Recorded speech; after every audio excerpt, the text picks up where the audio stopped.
Super Bowl 47, Beyonce, guacamole, the commercials. That's right, this year right here on CBS, the spots are going for a shade under $4 million for 30 seconds. Why? Because it's the only live TV event watched by over 100 million fans, i.e. consumers, as much for the ads as for the action. Over the years, watching the spots has become part of our national DNA. It's coming on 30 years since Apple introduced its Macintosh computer to the world with that shocker of a cinematic spot. It set the bar for the Super Bowl of commercials to come. That whole other game within the game. Super Bowl spots have chronicled the dot-com bubble. Why, what is it? He's got money coming out the wazoo.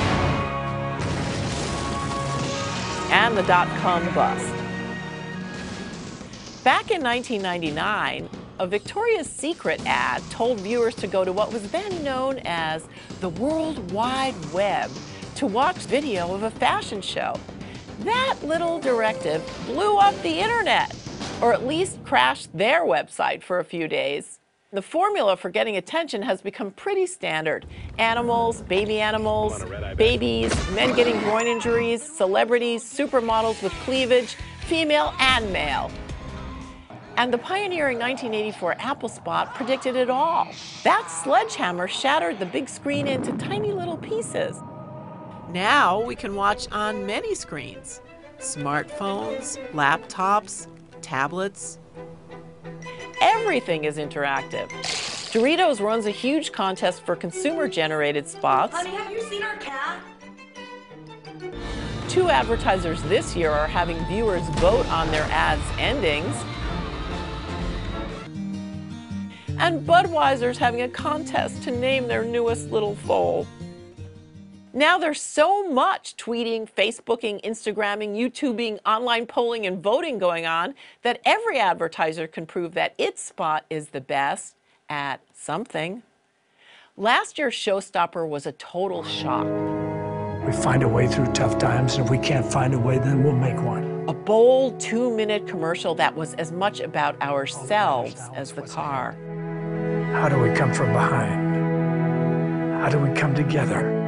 And how do we win? A grizzled pep talk for America. This country can't be knocked out with one punch.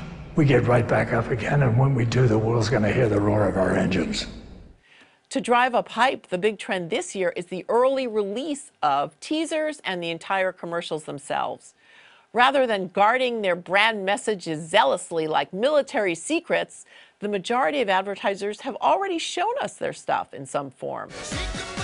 We'll see that Gangnam Guy and Apple's new nemesis. Samsung, the next big thing, you too. We know that it's got to be big because it's for the Super. And the devil himself. Thanks. But I think I got this. This September, set your soul free. Together, they're perfect. GoDaddy tries to demonstrate that the tech revolution might not be all digital. And if you don't go for that, well, there's always the game.